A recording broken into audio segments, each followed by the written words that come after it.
오늘 토론의 주제는 공정한 국민연금 주주권 행사의 지배구조와 정책 방향입니다. 이 토론회는 바른사회 시민회의와 한반도 선진화재단이 공동 주최를 하고요. 또 한국경영자총협회가 후원을 하고 있습니다. 오늘 발표를 해주실 분, 또 토론을 해주실 분, 발표 한 분에 토론 세 분입니다. 발표는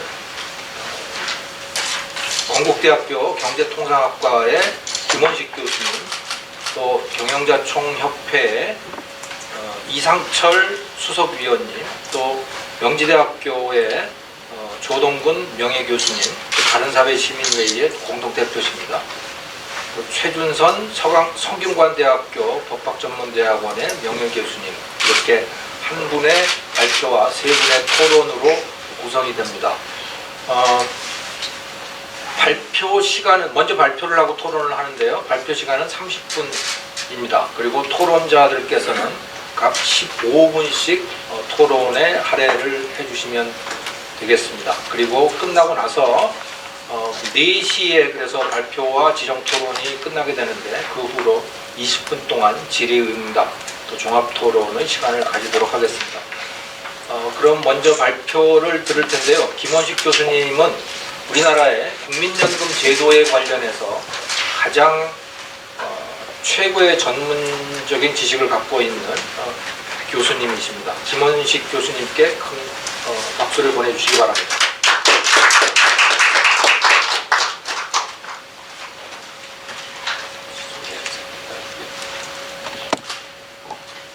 예, 감사합니다. 방금 소개받은 건국대학교 경제학과 김원식입니다. 코로나 사태로 인해서 코로나 사태로 인한 우리 사회의 문제도 심각하지만은 사실은 코로나 사태가 야기될 수 있는 우리 경제적인 문제 역시 우리가 항상 준비해야 될 과제라고 생각합니다. 더욱이 이제 국민연금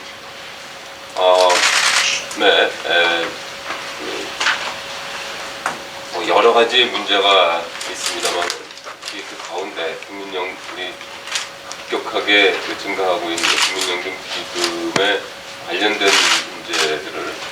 문제들은 국가 경제의 자본시장 및 성장에 직접적인 관련이 되는 문제이기 때문에 항상 우리가 그동안에는 이제 국민연금 기금이 상당히 나름대로 높은 성장을 해왔으면서부터 실질적인 자율운영 기금 운영 시스템은 많은 문제가 있었고, 현재도 정부가 많이 고민하는 부분이라고 생각합니다. 최근 들어서는 이제 숙소주식 코드를 투자 대상 기업의 명목으로 해서 발생될 수 있는 여러 가지 문제들이 있고, 또 한편으로는 또 우리나라와 같은 국민연금 국내 정책을 가진 국가 기금들이 많이 존재하고, 또 그러한 국가 기금들이 공정적으로 하는 각 국가 글로벌 경제에 영향을 미치는 것이 사실입니다.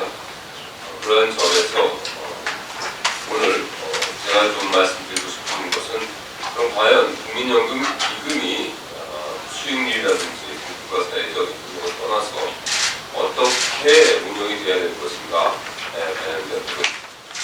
또 내부 구조는 제대로 탄탄하게 운영이 돼서 장래 국민들의 모두 자금이라든지 국제 경제 발전에 경제 발전이 필요할 수 있게 시스템을 좀 점검해 봐야 될 시점이 아닌가 싶습니다. 특히 많이 벤치마킹의 대상이 되고 있는 캐나다 국민연금, 특히 IB라고 하는 연금기금입니다. 그리고 일본의 국생연금기금 같은 경우가 굉장히 많이 벤치마킹의 대상이 되고 있습니다.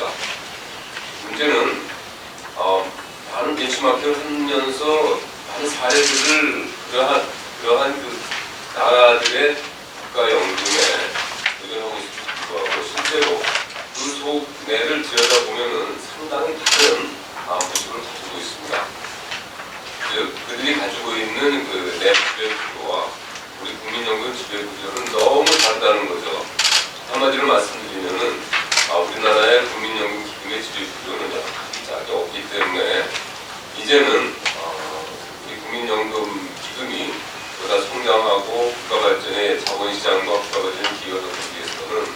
외국의 제도들을 실질적인 제도들을 공통분모로 만들어서 도입하고 또 그들의 장단점들을 서로 보완하는 새로운 작업이 있지 않으면 국민연금기금은 거대한 공룡으로 남아서 오히려 후세대에 부담이 될 가능성이 많다는 것을 이 자리에서 좀 말씀드리고자 하는 것입니다. 우선 그 서론 부분에서는 국민연금제도가 세 가지의 문제가 있는데 국민연금제도, 국민연금기금, 국민연금기금이 성장함에 따른 국가의 경쟁력에 관련된 이 세 가지를 저는 굉장히 큰 일이라고 보고 있습니다. 오늘 말씀드린 부분은 국민연금 기금의 시대에 있는데 불구하고 우리가 어떻게 고쳐야 될 것인가 하는 문제를 말씀드리고자 하는 것은 첫 번째는 국민연금 제도 자체가 주기적으로 개혁을 계속해야 됩니다. 그러니까 평균 수명도 늘어나고 있고 또 한편으로는 저출산 문제도 심각하고 있기 때문에 이러한 문제들을 극복할 수 있는 내부 조정 제도를 가지고 있어야 된다는 것을 말씀드리고 싶고요. 그래서 국민연금 기금의 정치적 분리에 대한 문제입니다. 국민연금 기금은 적어도 7, 8개의 정부의 지속적인 연속 성장에서 운영되는 것에도 불구하고 굉장히 한 정부의 정책이라든지 그 철학에 의해서 굉장히 취약하게 운영이 될 수 있다는 거죠. 그래서 그런 점에서 정치적 독립의 가능성에 대해서 우리가 검토를 해야 될 것이고요. 세 번째는 국민연금의 수수료식 코드 적용에 있어서 우리나라는 집단적으로 수수료식 코드를 도입하고 있거든요. 선진국 같은 경우에 있어서는 굉장히 공권적으로 또 각 투자 위탁사들이 직접 수수료식 코드를 도입을 하고 있다는 거죠. 그래서 거의 투자자의 판단에 의해서 운영되고 있다라는 것을 말씀드린다는 점에서 수수료식 코드의 적용은 보다 민간 주도라든지 유명화시킬 필요가 있다 이런 말씀을 드릴 수 있고요. 다음은 국민연금 기금의 운영에 있어서 너무 큰 기금이기 때문에 이것을 분할 운영을 한다든지 혹은 이런 분할된 기금과 완전 경쟁 시대를 통해서 수익률을 제공하는 것이 바람직하지 않겠나 이렇게 생각을 하는 것입니다. 그리고 아울러서 이제 더 이러한 역할들이 성공적으로 진행되기 위해서는 내부 구조, 즉 지배 구조의 효율성이 전제되어야 되는데 사실상 우리나라 국민연금 기금 운영본부 혹은 국민연금 공단 내 지배 구조는 매우 취약하고 그리고 향후 국민연금 기금의 성장에 오히려 장애가 될 가능성이 많다는 점을 말씀드리고 싶습니다.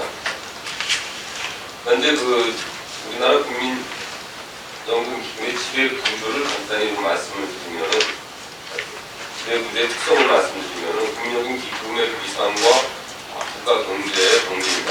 국민연금 기금 자체는 수익률을 극대화하는데 보다는 관심을 써주임에도 불구하고 국가 경제에 관련된 공공성을 굉장히 강요하고 있다라는 점입니다.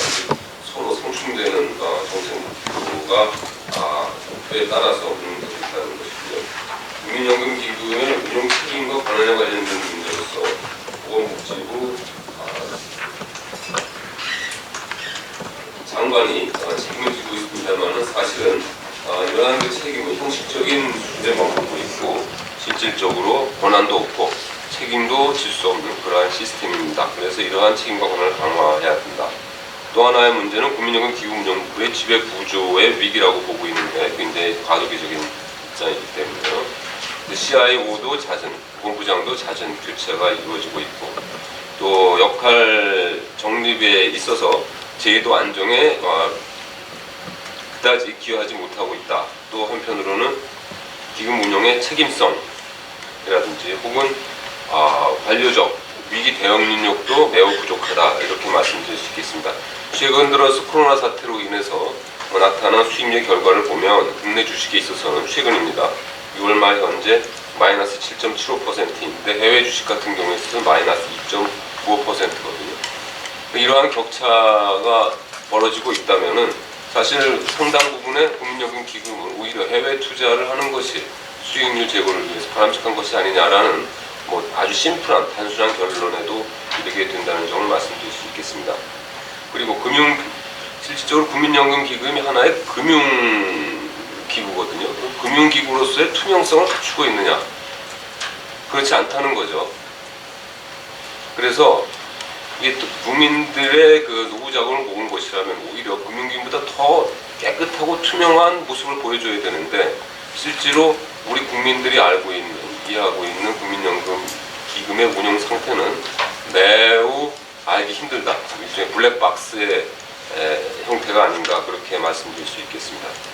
그래서 국민연금 기금을 흔히 이제 많은 분들이 국민연금 기금 사회주의라고 말씀을 하시는데 저는 이번 이러한 코로나 사태를 맞이해서 금융시장이 재편되는 과정에서 우리 국민연금 기금 자본주의라는 개념을 통한 노후 안정 방안을 더욱 모색하는 것이 바람직하지 않겠나 그렇게 생각을 합니다. 그래서 오늘 제가 좀 집중적으로 말씀드리고자 하는 내용이요. 그래서 크게 이제 방금 말씀드렸듯이 캐나다와 일본의 혹은 호주까지 포함을 해서요.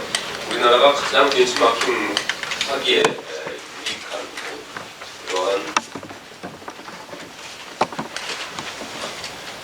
그러한 국가들의 사례를 보면 캐나다 같은 경우에 있어서는 CPPIB가 실질적인 독립법인의 형태를 취하고 있습니다. 그리고 수익률을 극대화하는 기기가 글로벌 자산운용을 하고 있고요. 다음 국내 투자의 비중이 대단히 낮다는 것이죠. 그리고 연금과 기금 운용의 기를 구분하는 기금 운용법 CPPI 액트를 운영을 하고 있습니다.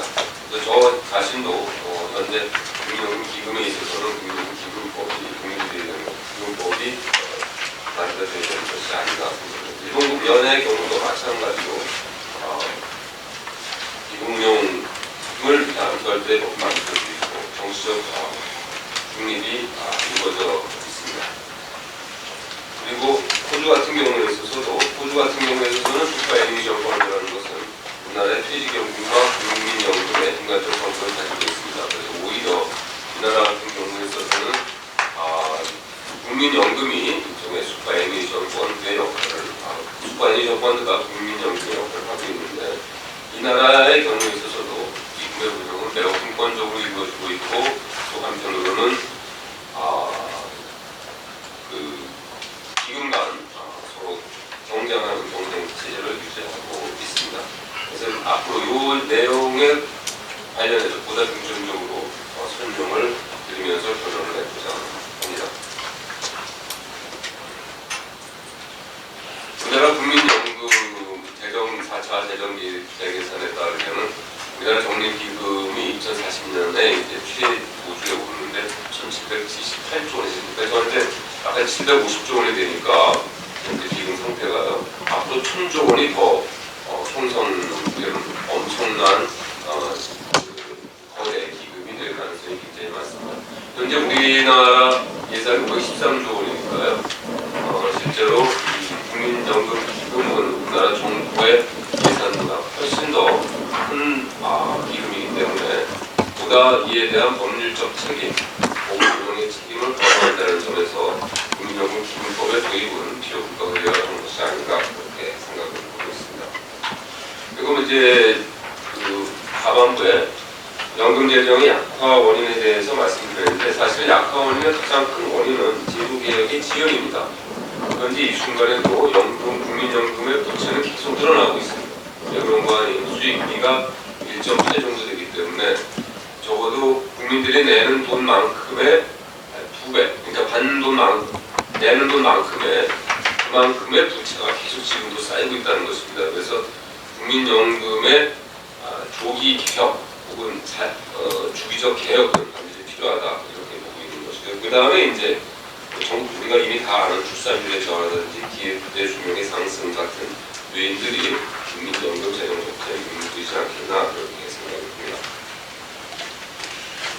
4차 재계산 요약은 이제 간단히 그림으로 보여드릴 거고요.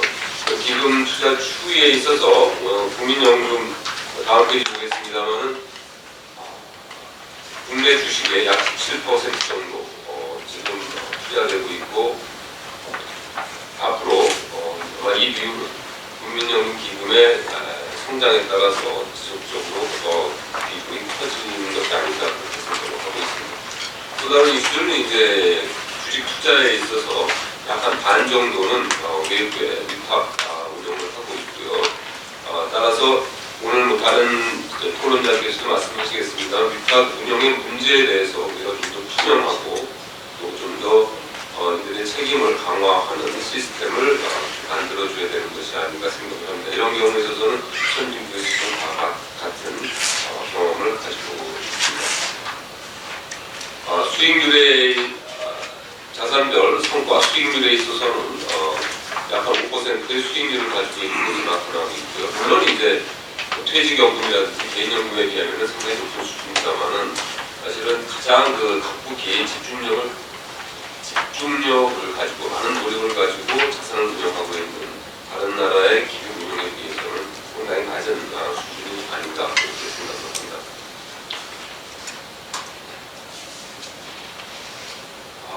국민연금의 주식 투자 추이는 말씀을 드렸고요. 그 다음에 이제 스튜어드 19에 관련돼서는 우리나라 의결권의 행사의 결과입니다. 그런데 문제는 이런 의결권 행사가 각 개별 기관 투자자들에 운영되는 것이 아니라 정부의 기금운용위원회 내부의 위원회에 의해서 집합적으로 운영이 된다는 심각한 문제가 있습니다. 이것은 그들의 의사결정이 잘못됐을 때, 예를 들어 그들의 판단이 잘못됐을 때는 전체 기업의 운용이 바뀌고 경우에 따라서는 자본시장을 매우 혼란스럽게 빠져있게 할 수 있는 요인이 있기 때문에 오늘 지배구조에 대한 중요성을 더욱더 강조해드리는 바입니다. 주주권 행사에 관련돼서 사실은 주주권 행사를 어떻게 해야 하는가에 대한 문제는 전체적인 지배구조에 바탕에서 이루어지고 있는 것은 맞지만 거기에 우리 몇 가지 질문을 던져야 되는 것은 정부가 과연 민간 기업의 정부라는 것은 여기서 이제 정부의 인사들이 대거 포함된 이러한 정부의 기금운용위원회가 민간 기업의 주주권 행사하는 것이 과연 옳으냐 하는 판단을 우리가 좀 해야 할 것 같습니다. 그리고 그렇다면 이제 만약에 국민연금 기금이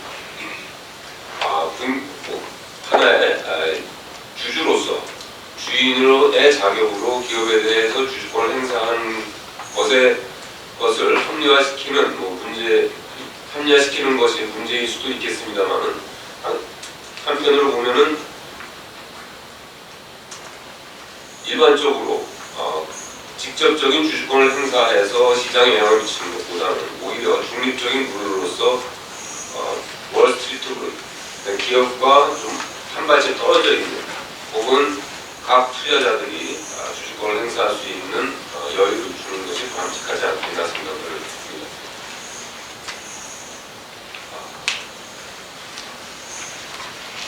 다음 이제 좀 본격적으로 우리나라 이제 지배구조죠. 그래서 전체적으로 국민연금 제도 속에 국민연금 기금이 운영이 되고 있다는 것을 그림으로 보여드리는 것입니다. 기금운용본부의 조직에 있어서도 실적으로 선진국 같은 경우에는 지금 제가 대상으로 하고 있는 국가의 기금운용 같은 경우에 있어서는 이런 기금운용본부의 적어도 임원급들은 명단이 공개가 되고 또 그들의 보수가 공개가 되고요. 그들이 어떤 역할을 하고 있는지에 대한 공개가 모두 다 애뉴얼 리포트에 의해서 공개가 되고 있습니다. 국민들이 알 권리라고 생각을 하는데 우리나라 같은 경우에 있어서는 기금운용본부의 내속 구조에 대해서는 국민들이 알 기회가 없고 실제로 기금운용위원회에 있어서도 이러한 내용을 그들의 자료에 있어서도 이러한 내용을 확인하기가 대단히 힘든 상태다라는 점을 말씀드리겠습니다. 최근에 이제 국민연금 기금의 지배구조에 관련돼서는 그동안에는 기금운용 지침으로 이 모든 제도가 규정화되고 운영이 되어 있었습니다.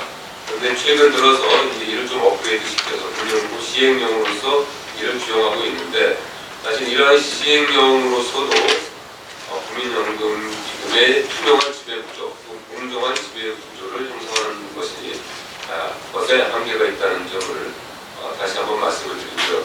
그리고 아울러서 참고로 현재 시행령의 내용에 있어서는 상근 전문위원을 두고 또 3개의 위원회를 둬서 그들이 기금위원회를 운영하도록 결정하고 있습니다. 그러나 선진국 같은 경우에 있어서는 적어도 이러한 위원회급 인사들은 그들이 스스로 내부적으로 위원회에서 선정하고 또 그 분야에 전문적인 경력이 있는 인사들로 구성이 되고 있다는 점을 일단 말씀을 드립니다. 현재 우리나라 기금운용위원회의 성함은 밝히지 않겠는데요. 일단 그 현재 참여하고 계시는 분들의 명단입니다. 위원장은 복지부 장관이고 당연직으로서 각 부처 차관들이 들어가 있고요. 그 다음에 사용자 대표로서 사용자의 실질적인 연금 관련된 전문가는 아닙니다. 그러나 연금에 관심이 많으신 분들도 구성이 되어 있고 경우에 따라서는 지역 가입 대표자인 경우에 있어서는 상당히 많은 자영업자 중심의 대표들이 들어가 있다. 실질적으로 이들이 국민연금 기금에 관련된 전문성을 어떤 전문성을 가지고 있는지에 대한 자료는 공개되고 있지 않습니다. 보고되고 있지도 않고요. 우선 캐나다의 연금기금 구조에 대해서 말씀을 드리도록 하겠습니다. 현재 우리나라 퇴직연금과 비슷한 수준의 보험률이 노사 분담으로 보여져서 기금을 형성하는데 매우 다양한 기금에 분산 투자가 되고 있습니다. 그리고 명시적으로 수익을 채택하고 있지 않고요. 그러니까 실질적으로 수익을 채택하지 않고 있고 매우 책임 부분에 있어서는 그다지 강요되고 있지 않다 이렇게 말씀드릴 수 있겠습니다. CPI 액트가 따로 있습니다. 법률이 따로 제정이 되어 있고 이는 기여자와 수급자 이해 속에서 활동하도록 하고 있고 적립금 연금치 무기를 고려하면서 부적절한 손실 비용 없이 수익률을 극대화할 것입니다라는 명확한 목적이 명시되어 있습니다. 아울러 법 속에 특정한 투자를 요구하지 않고 있고 자산별 투자 한도도 없습니다. 어떠한 제한도 없이 수익률을 극대화하도록 요구하고 있다. 이렇게 말씀드릴 수 있겠습니다. CPBI 이사회의 기능은 우리나라 국민연금기금 기금운용위원회와 비슷한 성격을 가지고 있습니다만 그들 나름대로의 규제 강령을 강하게 이야기하고 있습니다. 즉 그들의 의무에 양립할 수 있는 정치적 활동에 참여해서는 안 됩니다. 정치 활동에서는 안 된다는 것이고요. 정치적으로 편향된 형태로 그들의 의무 수행의 영향력을 행사해서도 안 된다. 조직의 통합, 객관성, 편향성의 의문을 주었습니다. 국민들이 의심하도록 해서는 안 된다는 것이 규제 강령으로 말합니다. 현재 구성원입니다. 보시다시피 로얄뱅크 오브 캐나다의 이사장을 맡고 있습니다. 나머지 거의 다 여러분 보시는 바와 같이 금융기관 출신의 인사들이 거의 다 이사를 맡고 있음을 볼 수 있습니다. 기금의 규모는 대단히 빨리 증가하고 있고 국내 투자에 대한 규모는 매우 낮습니다. 보시는 바와 같이 캐나다 연금의 국내 주식 투자 비중 1% 이하로 매우 낮고 따라서 실질적으로 자본시장에 영향을 미칠 수 없는 또 개별 기업의 기업 활동에 영향을 미칠 수 없는 수준이다 이렇게 말씀드릴 수 있겠습니다. 아울러서 더 흥미로운 것은 이러한 자신의 의회권 행사는 해외에 있어서는 더 강하게 행사하고 있다는 것입니다. 이사별 개인별 보수까지 전 단위까지 레포트를 하고 있습니다. 매주에 보시면 23,000불 매뉴얼 레포트 전체적으로는 53,000불 16만원 받으시는 분, 13만원 받으시는 분도 있고 그렇습니다.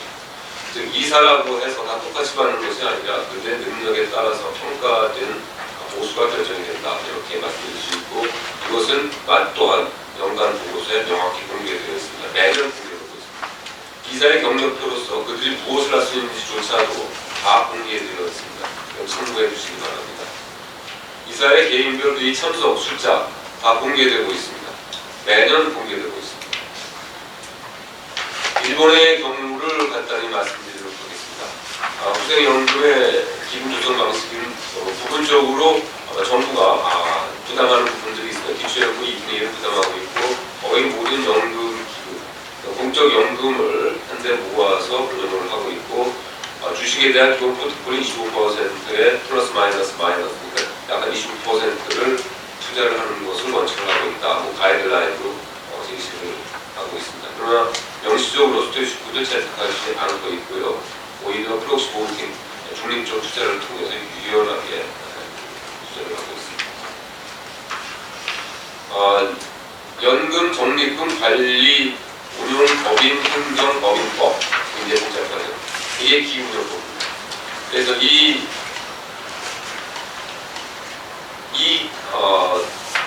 독립법인은 그러니까 우리나라 일종의 공사가 되겠죠. 기금운용 공사가 되는데 이 관리운용법인은 정부가 전액 출자하고 이제 정확한 회계 시스템을 가지고 운영되고 있다는 점을 말씀드릴 수 있고요. 그다음에 경영위원회에서 이제 과거에는 위원장이 모든 것을 결정하도록 되어 있었는데 최근 들어서 합의제로 운영되고 있습니다. 즉 위원회 모든 분들이 동의하지 않으면 의사결정이 이루어지지 않는다 이렇게 말씀드릴 수 있고 대신 관리법인의 이사장은 후생노동장관이 임명하는데 이 위원장은 누구냐? medlife 생명보험 부회장이 위원장을 맡고 있습니다. 나머지도 여러분 보시는 바와 같이 상당 부분 다 충분한 관련된 경력을 가진 분들이 위원을 맡고 있습니다. 그 내용은 여러분들이 잠깐 보시면 어느 정도까지 보고하고 있냐면 이와 같이 아주 명확하게 영감에 그들이 어떠한 일을 해왔다는 것을 다 제시하고 있습니다. 의결권 행사에 있어서도 실시하고 있습니다만 각 기관들이 독립적으로 운영을 하고 있고 또 한편으로는 지금 보여드리지는 못합니다만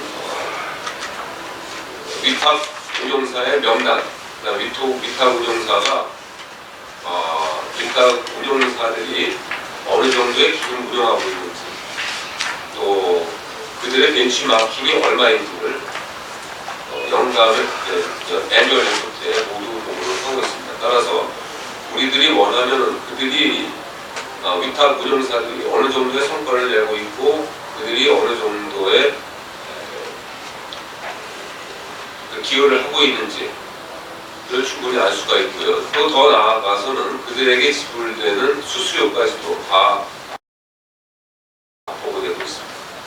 호주의 기금 조성 방식은 우리나라 좀 다릅니다만 우리나라 퇴직연금 제도의 성격의 기금을 애뉴얼 슈퍼애니에이션 펀드에서 운영하고 있다 이렇게 보시면 될 것 같고요.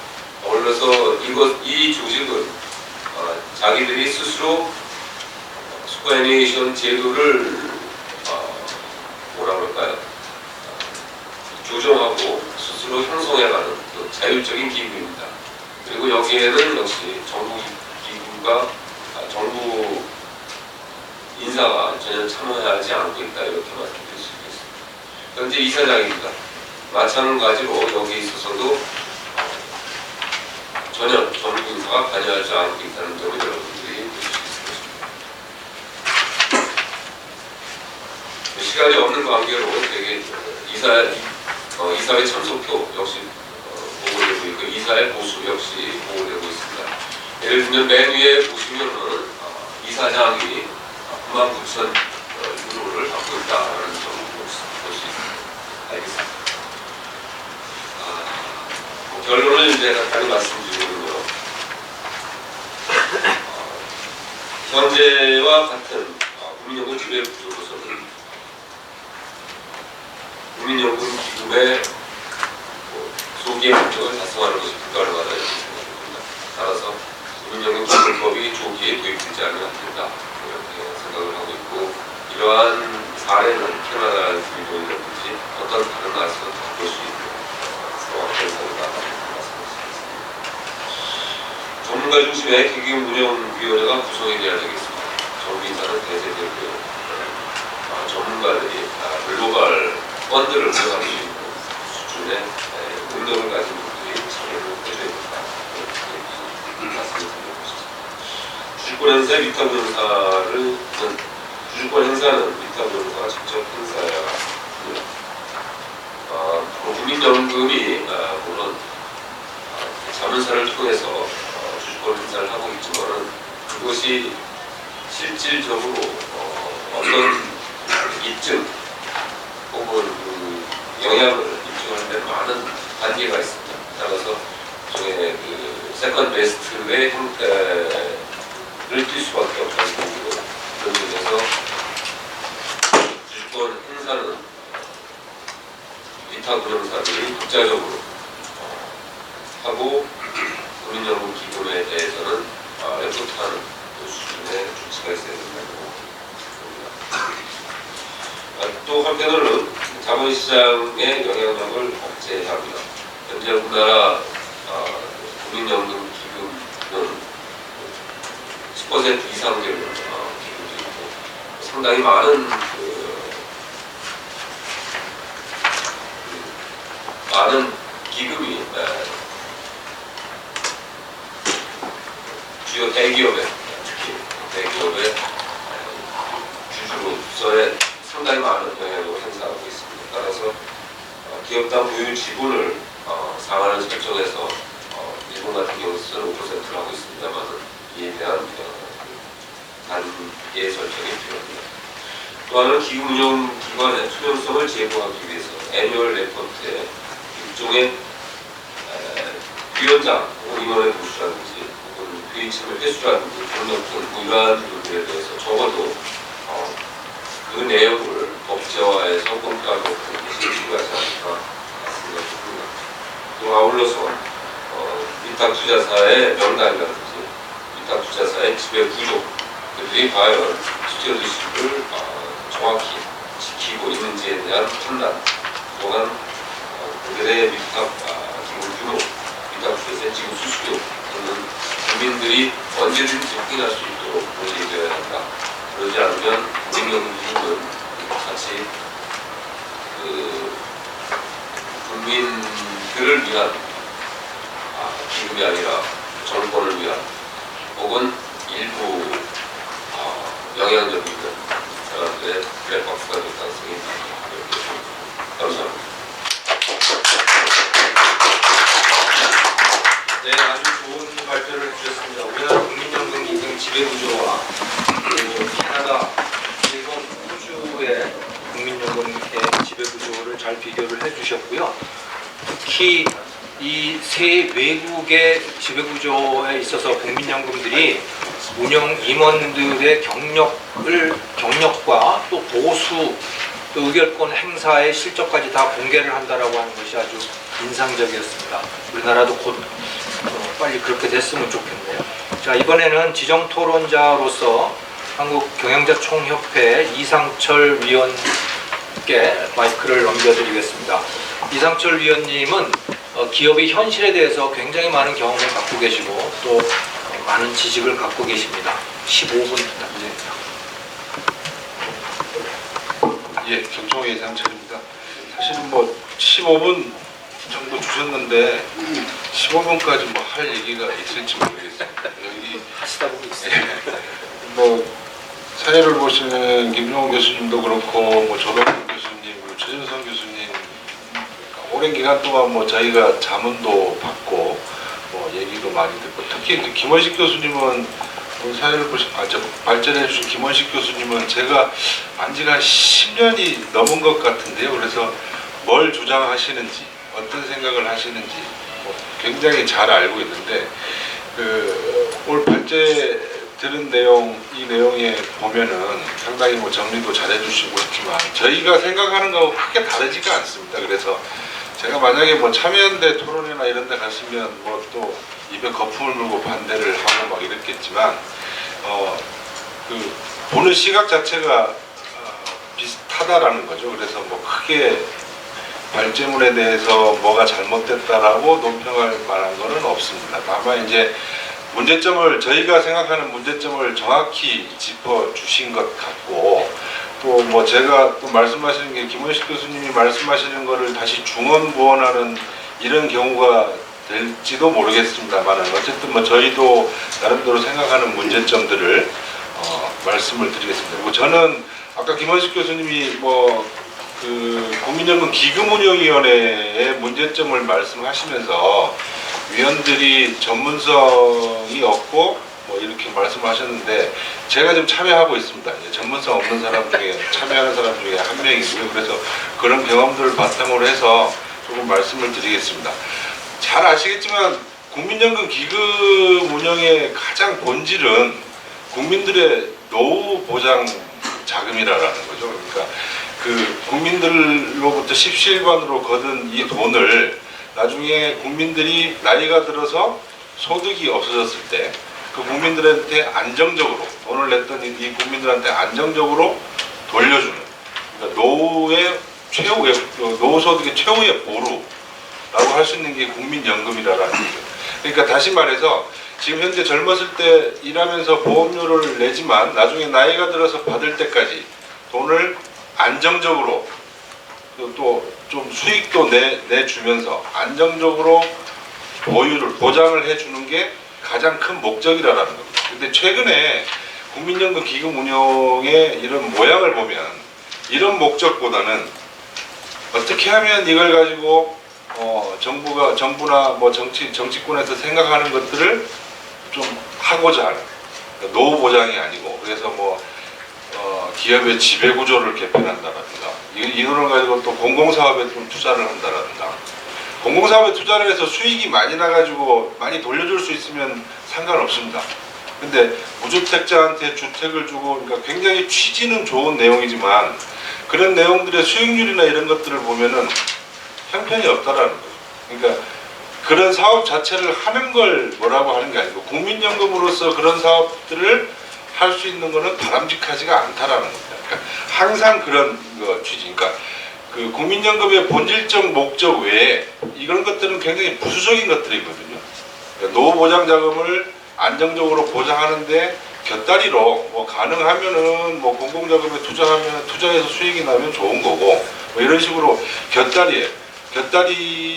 곁다리들의 이런 목적들이 있는데 지금 현재 상황을 보면 곁다리 목적들 자체가 그 본질적인 목적 자체에 영향을 미친다라는 거예요. 그러니까 우리가 뭐 소위 웹도독이라 그러는데 개꼬리가 개 몸통을 그냥 좌지우지하는 이런 현상들을 보이고 있는 겁니다. 그러니까 이런 현상들을 보이는 그런 본질적인 이유는 아까도 뭐 김원식 교수님이 말씀하셨지만 국민연금 기금 운용을 최고 그 의사 정책 그 결정 기구인 기금운용위원회 자체가 독립적이지 않고 전문성도 별로 부족하고 이런 거버넌스의 문제점들이 그 뒤에 있다라는 겁니다. 그래서 아까 여러 가지 외국의 사례들도 말씀하시고 했지만 우리 그 외국의 사례에서 보셔도 아시죠. 우리나라 같은 경우는 지금 일단 정책 결정은 복지부가 주관하는 기금운용위원회에서 다 결정을 합니다. 그러니까 정부가 결정을 하는 거죠, 사실은. 이 기금운용위원회에서 의결을 거치긴 하지만 보건복지부 장관이 위원장이기 때문에 정부 산하에 있는 그러니까 정부가 그 주도하는 위원회에서 결정을 하고 또 집행 자체는 이제 그 기금운용본부가 합니다. 지금 전주에 있는 국민연금 기금운용본부가 하는 이런 구조, 공공기관이죠. 공공기관에서 하는 이런 구조가 세계적으로 사례를 찾아볼 수가 없다라는 겁니다. 아까 뭐 김원식 교수님께서 호주 사례도 말씀하시고 캐나다 사례도 말씀하시고 뭐 일본 사례도 말씀하셨지만 상당히 이질적이고 다르다라는 거죠. 이런 과정에서 여러 가지 좀 문제점들이 나타난다라는 건데 가장 문제가 이제 독립성이 취약하다라는 거죠. 국민연금 관리를 하는 운영 주체가 정부, 그다음에 산하 공공기관이다 보니 정부 정책이나 또는 뭐 그 강력한 힘을 가진 요즘 같은 경우 정부 말고 강력한 힘을 가진 외부의 세력들의 입김에서 자유롭지 못하라는 겁니다. 이번 정부에 들어서는 뭐 노동계나 일부 시민단체들 입김에서 자유롭지가 못하다라는 거죠. 예, 그래서 이제 그런 것들이 중립적으로 운영돼야 될 투자 운영을 갖다가 굉장히 왜곡하고 부정적인 결과를 초래한다라는 겁니다. 그래서 아까 구성을 말씀하셨는데요. 기금운용의 구성을 말씀하셨는데 기금운용위원회가 지금 20명입니다. 보건복지부 장관이 위원장을 하고 있고요. 자, 정부 위원이 6명. 보건복지부 장관만 나오고 나머지 부처는 이제 차관들이 나오고 있고요. 6명. 그 다음에 직장가입자가 6명. 그 다음에 지역가입자 대표가 6명입니다. 직장가입자 대표는 3명씩 나눠서 사용자 대표, 기업 대표가 3명이고 그 다음에 노동계 대표가 3명이고 나머지 2명이 남는데 2명은 공익대표라고 하는데 지금 공익대표라고 해서 KDI 원장하고 보건사회 연구원 원장이 나옵니다. 사실은 공익대표지만 국책연구기관이기 때문에 정부의 어떤 그 정책에서 정부의 입김에서 자유로울 수 없는 공익위원이라 해서 외부에 그냥 자유로운 교수님들이 나오시면은 뭐 좀 공공성이 중립적인 위치에 있다라고 얘기할 수도 있겠지만 물론 뭐 교수님 중에서는 또 이념적으로 왔다 갔다 하시는 분도 있겠지만 근데 자체가 그 KDI 원장하고 보건사회 연구원 원장이라는 거예요. 그러니까 사실은 정부 쪽 사이드에서 원래 6명하고 2명에서 8명이 된다라는 얘기죠. 그러니까 전체 위원회 40%가 정부위원이라고 할 수 있습니다. 자, 그 다음에 이제 사용자 대표 3명, 근로자 대표 3명, 근로자 대표는 이제 양대 노총에서 나오고 있죠. 여길 제외하고, 자, 이제 지역가입자가 문제인데요. 지역가입자 대표가 지금 6명이 나오는데, 이제 문제는 뭐냐면은 지역가입자들을 대표할 만한 대표성 있는 단체들이 별로 없다라는 얘기입니다. 그러니까 단체들은 굉장히 많은데, 대표성을 확실히 가질 수 있느냐 하는 단체들이 좀 없다라는 얘기입니다. 그러니까 보십시오.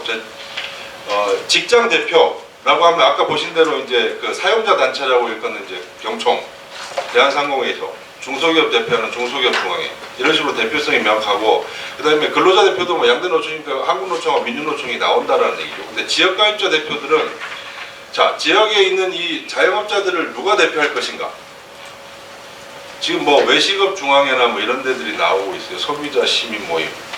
근데 그런 단체들이 그런 단체들을 무시한다라는 게 아니고요. 그런 단체들이 지금 노사, 그러니까 그 기업 대표하고 근로자 대표가 하는 것만큼 그렇게 명확하게 대표성이 있느냐? 자, 농촌 대표로 농협이 나옵니다. 어촌 대표로 수협이 나옵니다.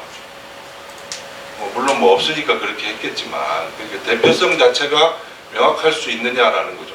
그리고 또 이 대표성 자체가 명확하지가 않기 때문에 그 추천권을 가지고 정부의 입김에 따라서 좌지우지할 수 있다라는 거예요. 자, 바른사회시민하고 한반도 선진화재단이 이전 정부에서는 회의체에 들어왔습니다. 근데 지금은요. 지금 참여한 데가 과거에는 이제 김원식 교수님 회의에서 많이 만나 뵀습니다. 여기 계신 교수님. 근데 이제 요즘은 회의 나가면 잘 못 뵙니다.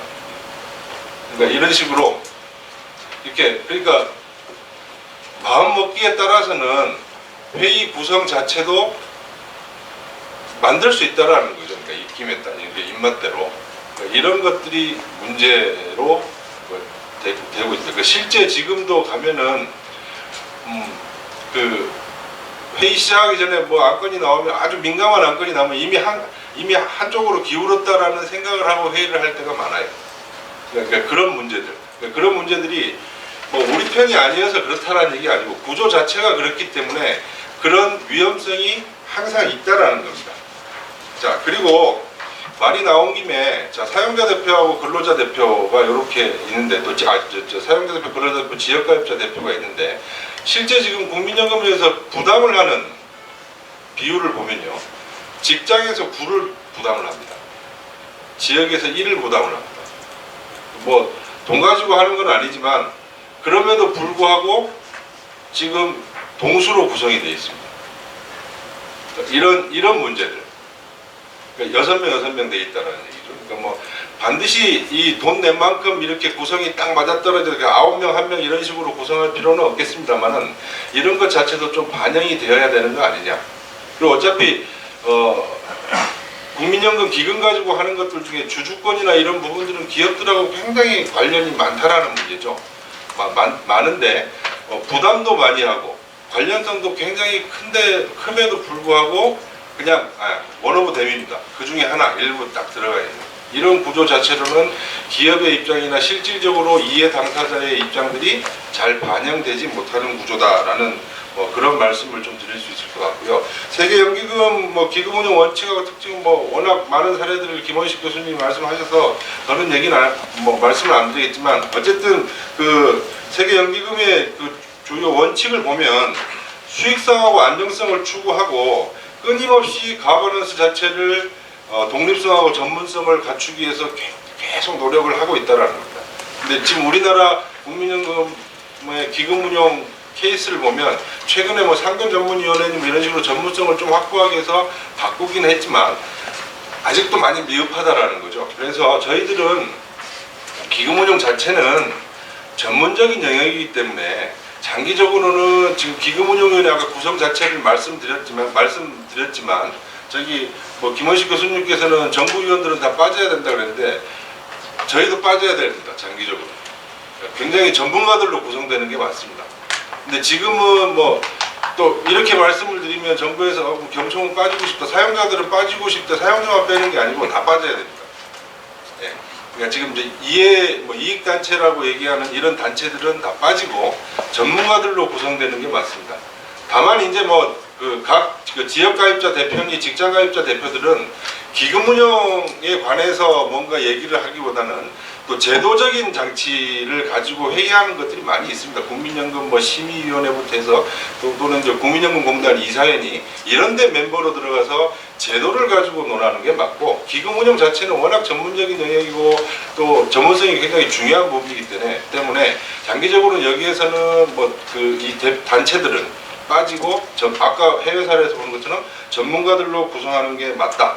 그리고 지금 이런 구조, 복지부 장관이 위원장을 하고 또 이런 구조 자체도 그냥 아예 그 기금운용위원회하고 기금운용본부가 같이 붙어서 독립적으로 운영이 될 수 있는 구조.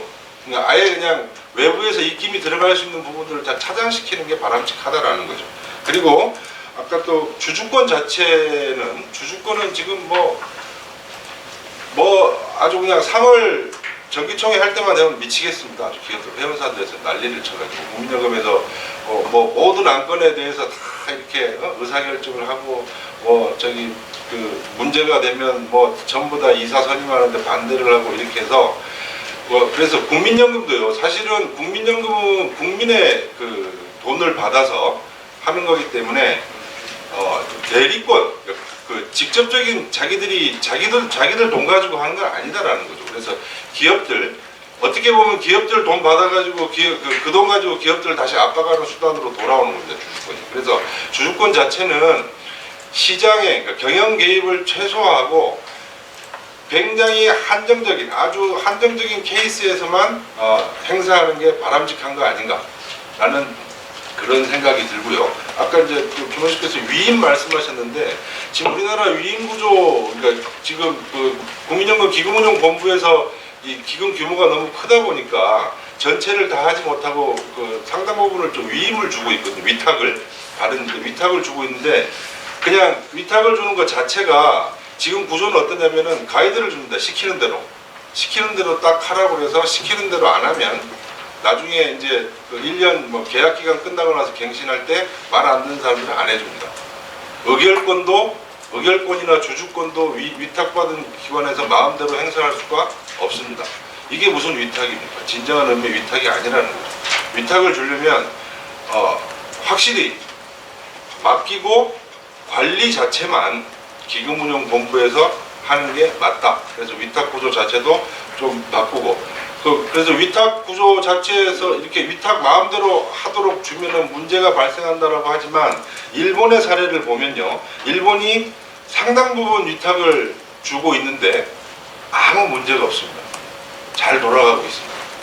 그래서 이런 부분들 아까 위탁 주는 것 자체도 좀 위탁 기관에 맡기고 이렇게 하는 게 바람직한 거 아닌가라는 말씀을 드리고 제 토론을 마칠 겁니다. 감사합니다.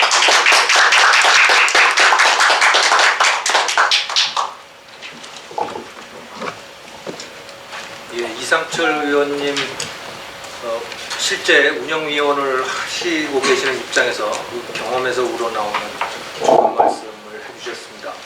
이번에는 조동근 교수님이신데요. 이 국민연금 의결권 행사와 관련돼서 아주 엄밀한 그것이 시장에 어떤 영향을 미치는지 엄밀한 분석들을 가장 많이 하고 계십니다. 조동근 교수님 밝게 부탁드립니다. 네, 소개받은 조동건입니다. 얘기할 때마다 맨날 이제 마이동풍한테 얘기하는 것 같은데 뭐 이런 토론회가 좀 많이 이제 진행이 되는데 그런 결과물이 정책에 반영이 안 되더라고요. 그게 상당히 좀 가슴 아프고 또 하나 뭐냐면 우리도 사실은 이게 이제 토론회거든요. 그래서 이제 김원식 교수가 이제 뭐 메인 발제를 하고 우리가 이제 서브 발제인데 이 구조에 충실하면은 이 토론문도 주제 발표에 맞춰서 써야 되는데 우리가 그렇게도 또 사실 안 하고 있어요. 또 못 하고 있어요.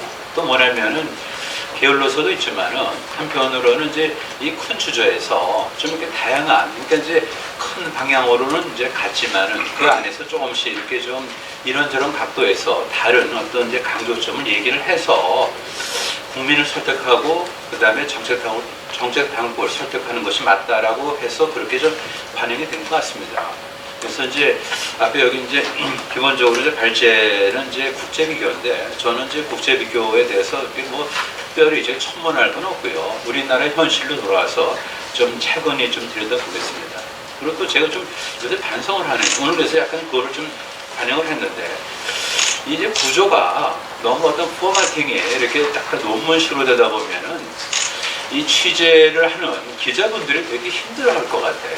그래서 이제 그분의 어떤 애로사항을 제가 알기 때문에 좀 편하게 이렇게 취재를 하실 수 있도록 좀 개조책은 아니고요. 그래서 이제 스토리텔링이 더 낫겠더라고요. 스토리텔링. 그런데 이제 그냥 스토리텔링 하면 안 되니까 그러니까 로직에 기반을 둔 스토리텔링으로서의 부분 발제다 이렇게 이해를 해주시면 되고요. 그리고 저는 이제 늘 고심하는 게 뭐 발제건 부분 발제건 이 제목에 제가 얘기하고자 하는 방향이 다 녹아 들어가야 된다고 생각합니다. 그래서 좀 제목을 좀 길게 다는 편이거든요. 그래서 그것만 유심히 보시면은 이제 취재할 때 이런 쪽에 얘기가 있겠구나 이렇게 짐작이 들 것 같아요. 그래서 여기 보시면 일단 이제 왜곡된 지배구조죠. 왜곡된 그러니까 이제 뭐 국민연금이니까 왜곡된 국민연금 지배구조 하에서 이 스튜어드십 코드를 통해서 주주권을 행사한다.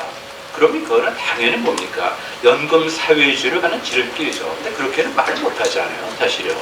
그래서 그걸 갖다 이제 조금 이제 좀 한번 꺾어서 부드럽게 표현한 것이 이렇다면 이런 세팅 하에서 이런 주주권 행사하면은 우리가 연금 사회주의를 경계를 해야 되지 않을까. 이렇게 좀 부드럽게 좀 썼습니다.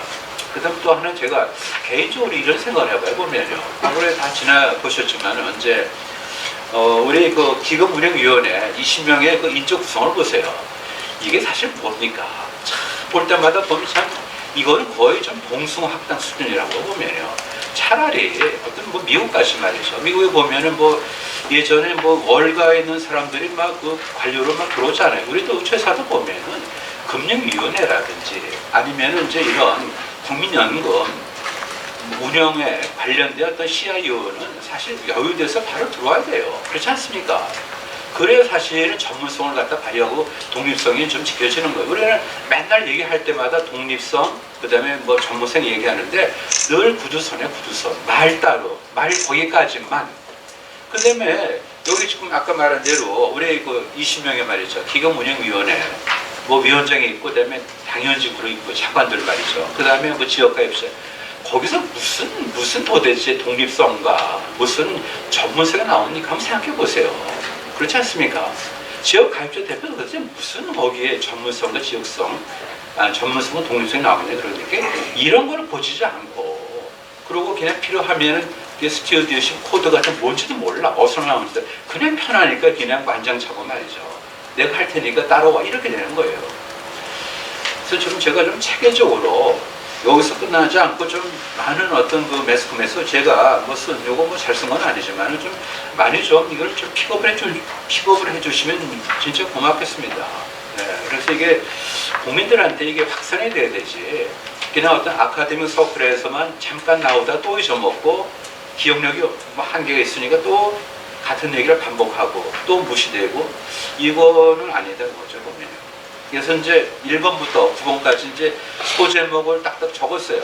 그래서 그거만 그대로 취재를 하시면은 그대로 로직에 기반한 스토리텔링이 다 완성됩니다. 첫 번째, 국민은 국민연금에 경영권 개입을 위임한 적이 없습니다. 이게 제 첫 출발이에요. 거기 패러그래프를 보시면 이겁니다. 제가 꼬투리 잡는 게 아니에요. 잘 보시라고요. 첫 번째 패러그래프예요. 문 대통령은 19년 1월 23일 뭐 전략추진회의에서 이렇게 해서 정부는 국민연금이죠. 대기업 대주주의 중대한 탈법과 위법에 대해서 국민에 맡긴 주제 소임, 이게 퍼트죠 보면요. 국민이 맡긴 주제 소임을 충실하게 수행하겠다고 말했다. 여기서 대기업은 당연히 그 당시 어디예요? 그건 뭐 칼이죠. 그러면은 국민이 맡긴 주제 소임, 국민이 맡긴 적이 있어요? 이걸 제가 지금 문제를 삼는 거예요. 이거를. 이게 도대체 뭔가 도대체 그러면은 국민연금법을 보세요. 1조를 보시면 목적. 이 법은 이거를 목적으로 한다. 그 다음에 그 두 번째가 뭐냐면은 이제 그 책무요. 그래서 국가는 이 법에 따라서 뭐 안정적으로 뭐 이렇게 지속적으로 지급해야 된다. 그 다음에 또 운영이 뭐냐면은 레퍼런스 있어야 되잖아요. 따라서 기금운영위원회를 통해서 결정된 거를 충실 수행한 이거예요 보면요. 여기 어디에 도대체 국민이 맡긴 주제 소임이란 말이 나옵니까? 이게 말이 되는 얘기네 그런 얘기예요. 이게 우리나라 수준이에요. 대통령의 수준이에요. 솔직히 보면은. 뭐 써줬겠지 보면은요. 말은 그럴듯하죠. 국민이 맡긴 주제 소임 언제 맡겼죠 국민이? 그걸 지금 물어보는 거 아닙니까? 그래서 국민은 국민연금에 경영권 개입을 위임한 적이 없다 봅니다. 없다. 두 번째, 국민이 연금에 경영권 개입을 위임하지 않은 이상 안 했잖아요. 그러면은 그 스튜디오십 코드 도입은 국민연금의 영향력 제거를 위한 셀프 도입이다. 자가 발전이다 뭐죠. 아니 도대체 위에 보다시피 연금법에 뭐 어디에도 지금 위임을 한 적이 없는데 경영권 개입에 대해서 그런데도 불구하고 이걸 왜 도입해요? 그럼 결국 자기는 뭐 해줄 거며 일종의 영향력을 갖다 극대화하는 차원에서 자가 발전이다. 좀 신뢰가 되면 뭐예요? 뭐 셀프 도입이다 얘기를 하는 거죠. 이것도 팩트예요. 2018년 7월 23일 국민연금은 기금운영위원회를 열어서 드디어 역사적인 스튜어디십 코드 도입을 결정했습니다. 근데 어딜 보더라도 국민연금 기금운영위원회 어딜 보더라도 뭐에 근거해서 이걸 도입할 만한 그게 앵커가 없어요. 보면요. 결국 찾은 뭐냐면은 뭐 1호, 2호, 5호가 있는데 이겁니다. 보면요. 이거예요. 국민 기금의 운영에 관한 다음에 각 호의 사항을 심의한다.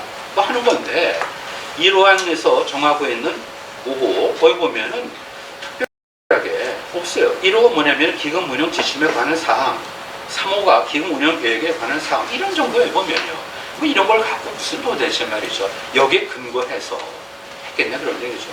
따라서 제가 말씀드린 대로 국민이 위임한 적이 없고 그런 상황에서 기금운영위원회를 열어서 이거를 SC 코드를 받아들였다 하면은 그거는 법에 근거한 것이라기보다도 일종의 자기 영향력을 극대화하려는 그런 동기에서 만드는 셀프 도입이다. 그거죠.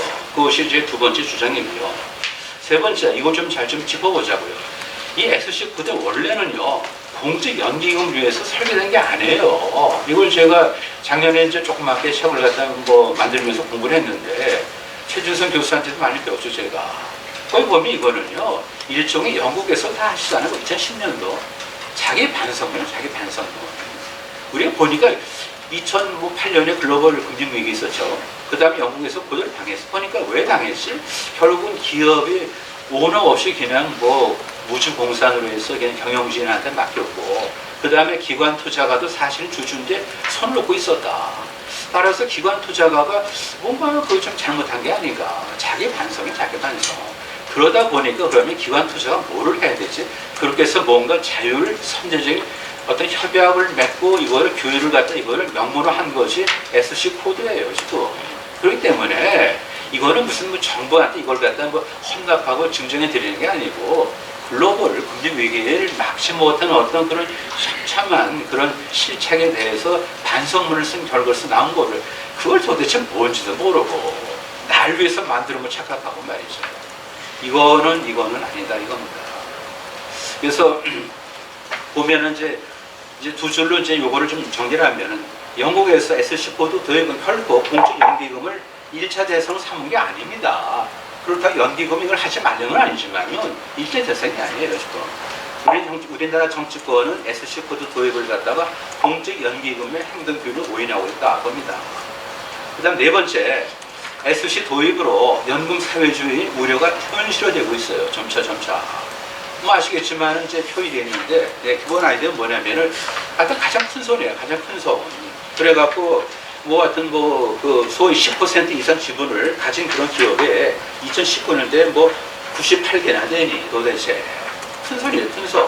그러니까 좀 큰 손일수록 좀 침착하고 좀 자중하고 자해야 되는데 이게 무슨 대단한 무슨 큰 양 휘두를수록 우리는 뭐예요? 연금 사회주의로 가는 길이 보인다 그런 얘기예요. 따라서 우려가 아니고 뭐죠? 이 우려가 현실화되고 있다. 거기에 우리가 뭡니까? 경고를 하는 거죠. 경고를.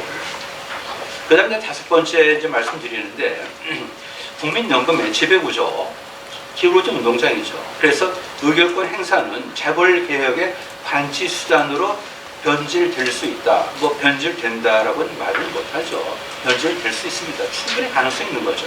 왜 기울어진 운동장이죠? 아까 말한 대로 뭐 그렇지 않아 보면 20명 중에서 도대체 누가 전문가 도대체 누가 전문가냐고요? 전부 다 뭐예요? 보건복지부 장관 또 위원장이잖아요. 전부 다 휘하 있는 거 아닙니까? 그러다 보니까 정치위원회에서 정하다 보니까 그게 어떻게 전문성이 발휘가 되고 독립성이 담보가 되겠냐 그런 얘기예요.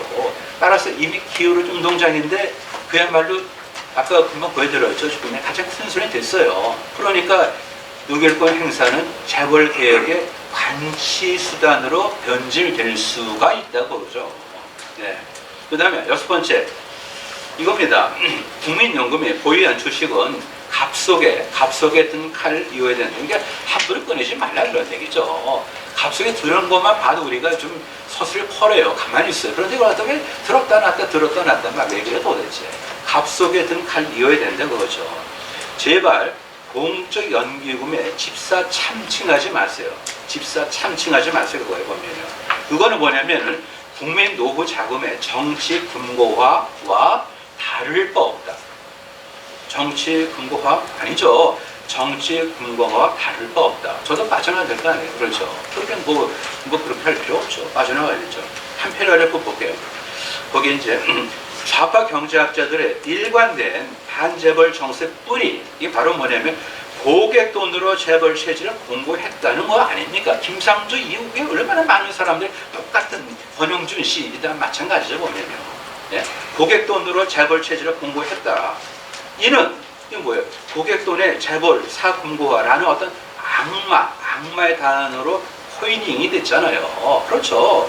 악마의 단어 코이닝이 됐단 말이에요. 보면 엄격한 금상분리도 전부 다 이 논리에서 나오는 거죠. 재벌의 사금고화를 막아야 된다 이거죠. 그 논리를 똑같이 한번 적용해 보자고요. 그 논리를 시퀀스를 고객 돈의 재벌 사금고화 논리를 SC 코드에 적용하면은 국민 쌈짓돈을 재원으로 한 민간기업 경영 간섭 뭐가 다릅니까? 즉 국민돈의 정치 금고화이죠 보면. 국민연금 1차 목표는 국민의 노후 생활 안정이에요. 거기에 충실하시라고요. 설령 지배구조를 바꾸는 걸로 갖다 부차적으로 목표를 삼는다 하더라도 국민연금의 1차 목표가 아니라는 거죠 보면. 굳이 기업의 지배구조를 바꾸시겠다면은 이렇게 하지 말고 회사법, 상법, 공정거래법 정도로 가라 그런 얘기는 도대체 이게 뭐예요 도대체 치사하게 국내에서 30돈을 갖고 말이죠. 남의 돈을 갖고 말이죠. 그 옛날에 그 비난하던 그대로 자기가 뭐예요? 비난받는 짓을 하는 거 아닙니까? 지금 말씀드린 대로 국민 30돈을 재원으로 한 민간기업의 경영 간섭 이거는 국민 돈의 정치 금고화이다. 뭐가 다릅니까? 정신 차리셔야 되죠. 보면은 지배구조의 정답이 어디 있습니까? 지배구조. 돈을 잘 벌면은 그게 지배구조를 거꾸로 올라가서 그걸 벤치마킹 해야 되는 겁니다. 사회에서 비율 3분의 2 하면 뭐 돈이 더 잘 벌립니까? 도대체 감세운의 분량 도대체 뭐가 달라집니까? 그게 그건 아니죠. 보면 또 하나 아주 발칙한 게 뭐냐면은 발칙한 거 제가 말고 주사하지 않습니다. 경영권 영향 목적 범위를 확 좁혔어요. 5%를 대단히 뭐 하나 시켰으면 뭐 하는 거예요? 뭐 하는 거예요? 도대체. 최근에 자본시장법 시행령 개정이요. 읽어보시라고요. 읽으면 화가 납니다. 이게 뭐냐면은 민간기업 지배 강화를 위한 사전 포석이에요. 사전 정지 작업. 이걸 도대체 무슨 뭐 선진화의 길로 이렇게 참 묘사하는 걸 보고 제가 참 우리 좀 관료들 보면은 참 영혼이 너무나 없어. 영혼이. 이게 어떻게 보면은 예, 알았습니다. 뭐 종료 워닝이 오네요. 그러면 아주 뭐 좀 보시고 그다음에 이제 8번째로 가겠습니다. 이제 많이 왔는데 그러면은요. 이제 결정적인 질문이죠. 국민연금의 적극적인 의사 다시 국민연금의 적극적인 의결권 행사가 기업 가치를 제고시키는가? 한번 그런 사례가 있으면 좀 물어보자고요. 있냐고요. 제가 이제 반대 카운팅 샘플이 없다는 겁니다. 여기 이제 보시면은 이제 55페이지 그림이 있는데요. 이게 이제 그림이 작년에요. 2019년 한진그룹 주주 친화 정책과 대한항공 주가 추이. 뭐 이렇게 하니까 주주 친화 정책이 나오겠죠. 그래갖고 고공 행진을 해요. 그럼 잘 보세요. 이거는 사실은 주주 어떤 친화 정책에 따라서 주가가 올라갔기 때문에 그 당시 주식을 가진 사람한테는 몰라. 하지만은 기업 가치가 올라간 건 아니잖아요. 그걸 분명히 하자고요. 주가가 올라갔다고 그 기업의 내재적인 가치가 올라갑니까? 이게 도대체 뭡니까? 그러면은 그림 2를 보세요. 최근 3년간. 그러니까 이제 위에 그림은 뭐냐면 2019년도 경영권 분쟁이 어떤 피크 있을 때 얘기하는 거고 3년 지난 다음에 보세요 보면 이게 뭡니까? 만약에 국민연금이 들어가서 주주권 행사를 해가지고 기업 가치가 올라갔다면 뭔가 기업 가치 올라간 대로 주가도 유지가 될 텐데 이게 보세요 보면 그림 2를 보시라고요 지금요. 아무 관계가 없어요. 아무 관계가 없어요. 최저가 뭐야? 21,700원 내려갔어요. 그러면 도대체 그거 다 어디 가셨어요? 그 요란한 훈계. 그래서 에필로그입니다. 결론에 보면 국민연금의 독립성과 전문성 문제가 해결되지 않은 상태에서 자본시장법 시행령 개정은 연금 사회주의의 길을 재촉하는 거다. 맞잖아요. 역발상 차원에서 정부의 국민연금을 통한 민간기업 경영 개입을 제어하는 장치를 좀 뒀으면 좋겠어요. 거꾸로. 네. 그래서 어떻게 하면 되겠냐? 그것이 57페이지 제일 끝에 보면요. 이걸 좀 제가 늘 얘기를 하는데, 네? 그 두 번째 줄 보세요. 국민연금의 의결권을 제한하는 것을 심도 있게 논해보자 그런 얘기예요. 국민연금의 의결권을 제한하는 것을 심도 있게 논해보자. 의결권 행사 한도를 5%로 제한하는 것이 대안이 될 수 있다는 거죠. 아무리 많이 갖더라도 5%만 갖고 그리고 섀도우 보팅하는 것이 원칙이고 그렇지 않냐고요 보면. 글쎄 뭐 제 얘기가 그게 잘못됐습니까? 네, 하여튼 뭐 조금 시간은 좀 오버됐는데 종료 지나고 나서 한 2, 3분 지났는데 하여튼 죄송하고요. 네, 이곳으로 네, 부분 발제를 마치겠습니다. 감사합니다. 조정근 교수님의 느끼시는 그 답답함이 잘 드러나는 발표였습니다. 예, 이번에는 최준선 교수님 발표인데요. 성균관대 명예교수이시고요. 기업법 연구소 소장이시죠? 네. 예, 우리나라 지배구조 관련된 법률에 있어서 최고의 전문가십니다. 15분 발표. 예, 감사합니다. 지금 조동근 교수님께서 국민연금 의결권을 5%로 제한하자고 하셨는데 사실은 이제 김종석 의원께서 3%로 제한하는 법안을 냈습니다. 통과는 안 됐지만 이제 2020년 주주총회 시즌이 종결이 됐습니다. 거기 좀 느낀 점을 말씀드려야 합니다. 이번에 그 주주총회 시즌에서 특히 눈에 띄는 것은 이 의결권 자무사들의 활동이 상당히 늘었다라고 하는 겁니다.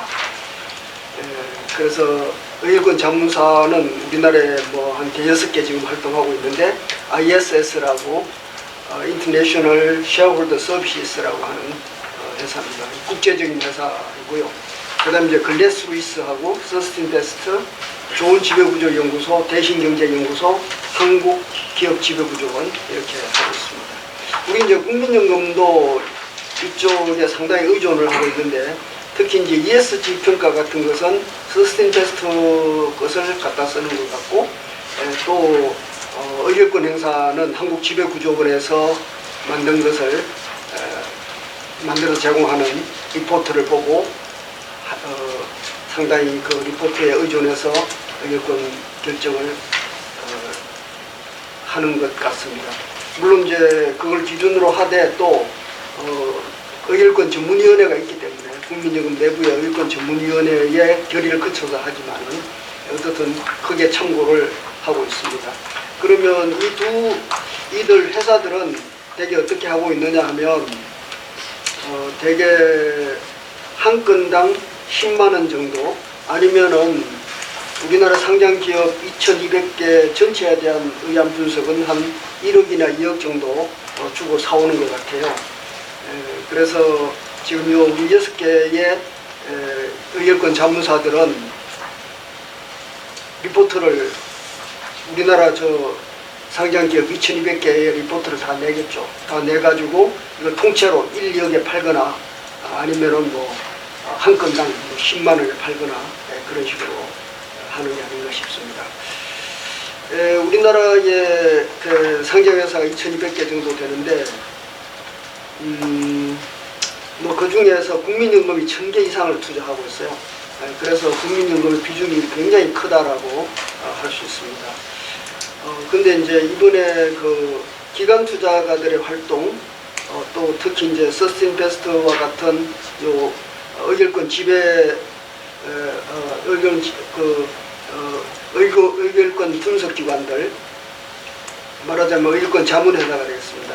활동이 아주 두드러졌는데 특히 기관 투자자로서는 KCGI라고 해가지고 코리아 코퍼레이트 가버넌스 임프루브먼트, 한국 기업 지배 개선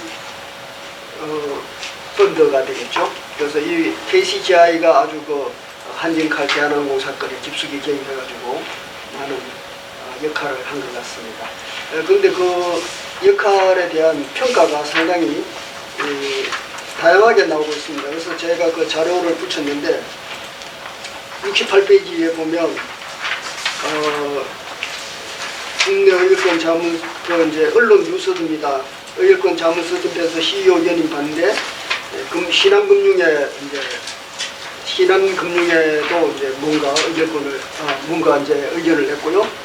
그 다음에 또 뉴시스 보면 의결권 자문사는 공정한가, 또 유영재 서스틴 베스트 대표가 국토화학의 사회이사로 선임이 됐다.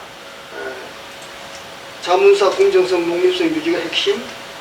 의결권 자문사가 기업을 쥐락펴락하고 있고 공정성 감론 결과. 서스틴 베스트 공정성 결력. 뭐 하여튼 이런 식으로 공정성 정확성 확보가 숙제다. 그래서 의결권 자문사 공정성 전문성 못 믿겠네. 문화일보에도 또 그렇게 나왔습니다. 그래서 저는 오늘 이 문제를 좀 얘기해 볼까 하고 있습니다. 사실은 2018년에 현대모비스하고 현대글로비스가 분할 합병을 하려고 했습니다. 그런데 ISS라든지 한국기업지배구조원 같은 데서 이걸 반대를 했어요. 왜 반대를 했는가 하니까 모비스 주식이 너무 저평가되고 글로비스 주식은 너무 고평가가 돼가지고 이게 합병 비율이 맞지 않다. 이렇게 하면 모비스 주주는 엄청 손해를 보니까 이거는 반대해야 된다. 이렇게 얘기를 했어요. 그래서 그러면 ISS나 한국지배구조원은 뭘 보고 이런 평가를 했느냐. ISS는 자신들이 톰슨 로이터라는 그 신용 분석 기관이 있습니다. 그 2017년 말 자료를 가지고 분석했다는 거예요.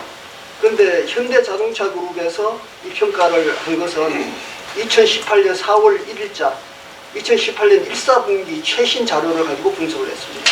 그 최신 자료 얘기하면 2017년 동기보다도 2018년 1사분기에 32.7% 하락이 돼가지고 영업 쇼크를, 어닝 쇼크가 일어났어요. 그래서 그 어닝 쇼크에 따라서 정확하게 분석해 보니까 모비스의 주가가 저평가 될 수밖에 없는 거죠. 그래서 아주 최신 자료를 평가했으니까 이거는 현대 자동차 그룹이 평가한 것이 정확한 거죠. 그래서 정확하게 해서 평가를 해서 합평 비율을 산정했는데 엉뚱하게도 옛날 자료를 가져와 가지고 평가를 해가지고 이게 저평가 됐다 고평가 됐다 이런 식으로 엉터리 소리를 하는 거예요. 그러면은 뭐 물론 이런 저 의결권 분석 기관들이 전문성이 도대체 있는 것인지 고의 과실이 있는 것인지 아마 내 생각에는 뭐 고의 정도는 없을 것 같고 시차에 따른 업데이트를 안 됐다는 거죠. 그런데 이런 식으로 평가해 놓으면 결국은 모비스 글로비스 분할 합병이 무산이 됐습니다. 이렇게 의결권 자문사는 재미로 이렇게 뭐 분석 평가하는지 모르겠는데 기업들은 치명타를 입습니다. 이때 그 분할 합병 현대자동차 그룹의 구조조정 이 부분에 대해서 공정거래위원회도 승인을 하고 김상조 그 당시 위원장도 그거 아주 바람직하다 이런 식으로 얘기하는데 이거 다 무산이 돼버렸어요. 그러고 나서 현재까지 추진이 못 되고 있습니다. 그래서 이런 평가가 나오니까 한국지배구조원은 또 뭐라고 평가했냐면 도대체 이렇게 분할 합병해서 시너지 효과가 있는지 모르겠다 이런 식으로 평가를 했어요. 그래서 반대한다 이런 거예요. 그런데 한국지배구조원에서 자동차 전문가가 과연 한 명이라도 있을까요? 아니면은 의결권 전문위원 중에 그 한국지배구조원 내에 의결권 전문위원회가 있겠죠. 제가 알기로 5명이 있습니다. 그 5명이 보면 한 3명 정도는 법학 교수고 뭐 그런데 그분들이 자동차에 대해서 뭘 안다고? 뭐 시너지 효과가 있느니 없느니 20년 30년 공부한 사람도 시너지 효과 있을지 없을지 모르는데 자기들이 뭘 안다고 그렇게 시너지 효과 없어서 우리는 반대한다? 말이나 되는 얘기를 해야 될 거 아닙니까? 그렇게 이렇게 헛소리 해놓으면 결국은 회사로서는 완전히 망가지는 겁니다. 지금까지 2018년 그 당시에 지금 2022년이 지나는 동안 아무것도 못하고 있어요. 그 지배구조 개선도 못하고 있고 기업의 한 단계 성장도 못하고 있고 전장산업으로 몰아서 전장산업을 위해서 현대모비스를 아주 활성화해서 큰 기업으로 만들겠다 하는 그런 꿈도 다 무산이 돼버렸지 않습니까? 지금 수소차, 자동차, 전기차 나와야 되는데 이게 나왔으면 더 많이 지금 발전했을 수도 있겠죠. 물론 그건 안 가본 길이라서 알 수는 없지만요. 이런 식으로 의결권 자문사가 평가를 하면 어떻게 하느냐 하는 거죠. 그 다음에 이제 금년도 2월 26일자에는 서스틴 페스트에서 대한항공은 항공안전 관련 과징금을 76억 1천만 원을 냈다. 예. 그래서 이거는 굉장히 문제가 있다. 예. 그래서 지금 현재 경영진은 물러나야 된다. 이렇게 얘기를 하고 있어요. 그런데 과징금 행정 이 과징금인데 이것이 76억 1천만 원 이게 이제 항공 안전 관련이니까 항공 안전도 엉망이다 이런 식으로 평가를 하면서 경영진의 책임지고 물러가라 이렇게 말했습니다. 그런데 사실은 이 중에 27억 9천억 원 최고로 많은 금액은 소위 말하는 그 땅콩 해양 사건 때문에 과징금 받은 거예요. 그러면 땅콩 해양 사건 그거 지금 현 경영진이 무슨 책임이 있습니까? 오히려 지금 KCGI라든지 서스틴 베스트가 밀고 있는 이쪽 KCGI가 요구하는 주주 제한한 경영진 그쪽이 오히려 더 책임이 있는 것이 있잖아요. 그쪽 사람 책임이죠. 근데 그쪽 사람 책임을 이쪽 사람에게 뒤집어 씌우는 거죠. 형 경영진에게 뒤집어 씌우는 거죠. 이건 무슨 일이에요? 그러니까 평가를 이런 식으로 하면 어떻게 하는 겁니까? 그리고 또 이제 조원태 회장은 근로기준법 위반이다. 근로기준법 위반을 여러 건 저질렀다라고 하는데 근데 근로기준법 위반 그거 지금 굉장히 문제 아닙니까? 지금 이 정부 들어가지고 근로감독관이라는 걸 수만 명을 임명해가지고 이 사람들이 시도 때도 없이 그 기업에 들이닥쳐가지고 이게 뭐 근무시간 위반이니 뭐 임금을 안 줬니 뭐 최저임금이 안 되니 하고 뭐 그냥 난리를 치고 고발하고 지금 이 상태거든요. 지금 근로감독관 진짜 문제입니다. 기업주들이 벌벌 떨고 있어요. 이런 식으로 하고 있는데 지금 어떤 기업치고 근로 문제로 고발 안 당하는 사람이 없을 거예요. 전부 다 이 고발 다 당했어요. 그래서 그것 무슨 위반했다고 그건 말도 안 되는 거죠. 그 위반 다 하는 건데 우리나라 이런 법률에서 위반 안 할 수가 없잖아요. 다 위반하는 건데 그걸 그 조은태 회장이 위반 특히 많이 한 것도 아니고 뭐 이걸 가지고 물러나라라고 하는 것은 참 속아 웃을 일 아니겠습니까? 그리고 이제 안전 문제로 가진 봤다 그런데 안전이라고 얘기하면 한국의 6개의 항공사 중에 대한항공이 최고입니다. 아마 세계적으로도 안전 부분에서는 대한항공이 최고일 거예요. 최고 수준입니다. 그런데 안전 문제로 물러나라라고 하니까 그럼 이런 그 리포터를 우리가 믿어야 되는 거예요. 오히려 그 과징금은 제2모 항공사가 최고 119억 2천만 원을 받았어요. 오히려 그보다 적잖아요. 76억 받았으니까. 또 76억 중에서도 27억 9천만 원은 거의 한 28억은 해양사건. 그것 때문에 그런 거고. 지금 경영진 무슨 책임이 있다고 하는 거예요? 도대체 이게 말이 안 되는 거죠. 그래서 이런 자문사들을 어떻게 좀 컨트롤을 해야 되느냐. 자문사 자신들은 이렇게 전문성도 없는 이런 리포트를 내놓으면 기업은 그대로 돈을 맞는 거죠. 그리고 국민연금 이 자문사들의 리포트를 가지고 이건 찬성해라 반대하라 이러고 있으니까 이게 지금 구조가 너무 잘못된 거 아닙니까? 그래서 점점 커지는 의료권 자문사들의 권력이라고 제가 그렇게 썼습니다. 그래서 이제 이게 문제가 있다 해가지고 금융위원회에서 2020년 업무보고 상세 자료를 냈습니다. 연초에. 그 58쪽에 보니까 의결권 자문사의 전문성, 공정성 확보를 위한 공시제도를 검토하겠다라고 이번 금년도 사업으로 내고 있습니다. 제발 이게 좀 제대로 돼야 되겠다라고 생각하고. 그런데 이전에 이미 김성희 의원이 작년에 자본시장법 개정안을 내면서 의결 자문사를 신고제를 해라. 지금 현재는 신고도 필요 없고 등록도 필요 없고 인가도 필요 없고 그냥 마음대로 그냥 하면 됩니다.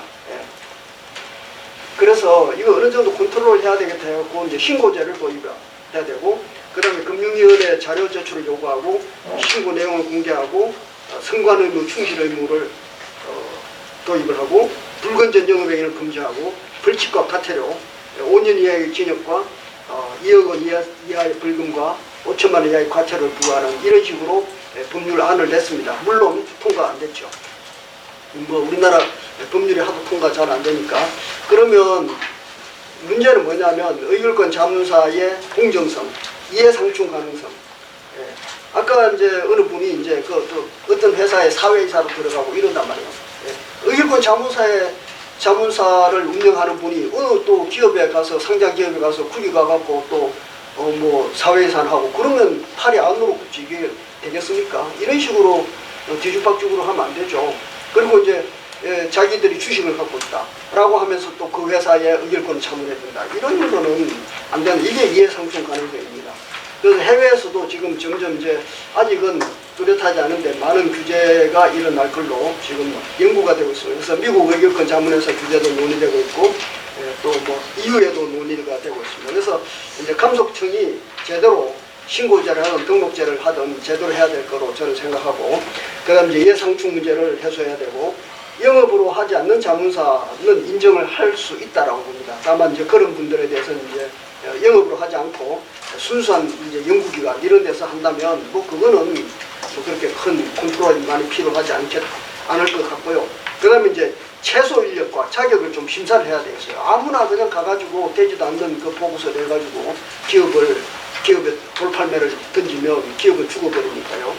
그 다음에 행정권, 과태료, 행정제재를 강화해야 되고 그리고 최소 인력과 자격을 공시해야 되고 담당자를 공개해야 됩니다. 이거 도대체 누가 분석을 했는지 애매모호하게 누가 분석했는지도 모르고 그냥 엉터리 분석을 하면 어떻게 합니까? 그리고 분석을 도대체 방법이 뭐냐? 어떤 식으로 분석했냐?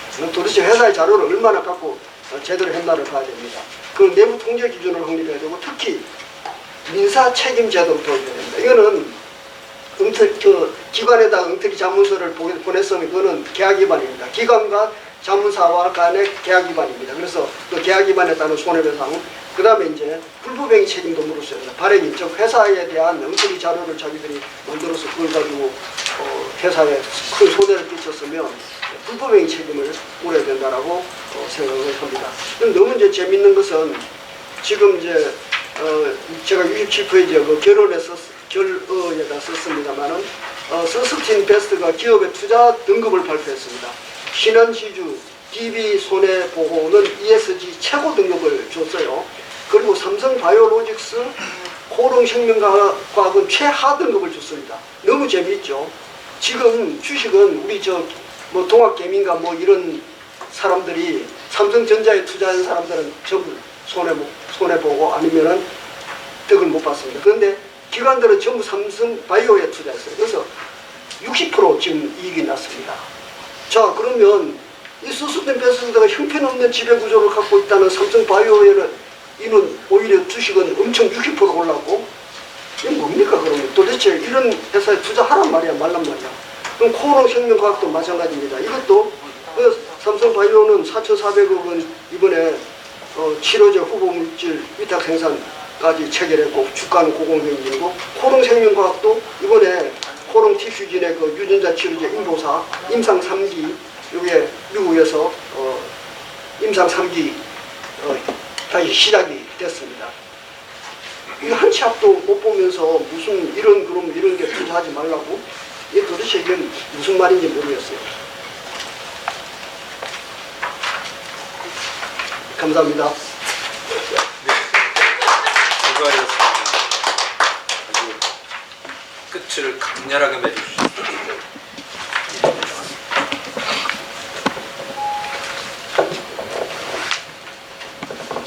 예, 이제 저희 종합 토론을 하고 플로우에서 질문과 의견을 받을 텐데요. 그 전에 사회자로서의 특권을 써가지고 제가 먼저 질문을 하겠습니다.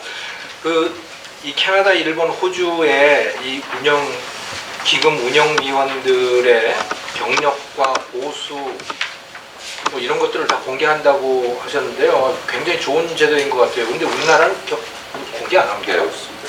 전혀 안 해요. 애니얼 리포트 없습니다. 그러니까 애니얼 리포트가 일반적인 기관의 가장 핵심적인 내용들을 국민들에게 보여주는 거 아니겠습니까? 예. 근데 거기에 그러한 임원들에 관련된 명단, 보수, 수수료를 얼마 지급하는지, 그 다음에 재정이 어떻게 운영되는지에 대한 운영 회사도 없고요. 없습니다. 그 보고서에 뭐가 들어있어요? 기금 운영 내용만 들어가 있는 거죠. 얼마 벌었다 그냥? 뭐 그런 예, 알겠습니다. 감사합니다. 정말 빨리 해결돼야 될 문제네요. 그러니까 투명하지 않은 예. 기금 운용 지배 구조다. 뭐 이쪽 면으로 보나 저쪽 면으로 보나 예, 이렇게 말씀드리셨습니다. 그렇군요. 네, 감사합니다. 자, 지금이 3시 58분인데요. 이제 20분 동안 여러분들의 의견, 질문을 받고 또 저희가 답변을 하고 하는 시간을 가지겠습니다. 질문이 있으신지요? 예, 이 교수님.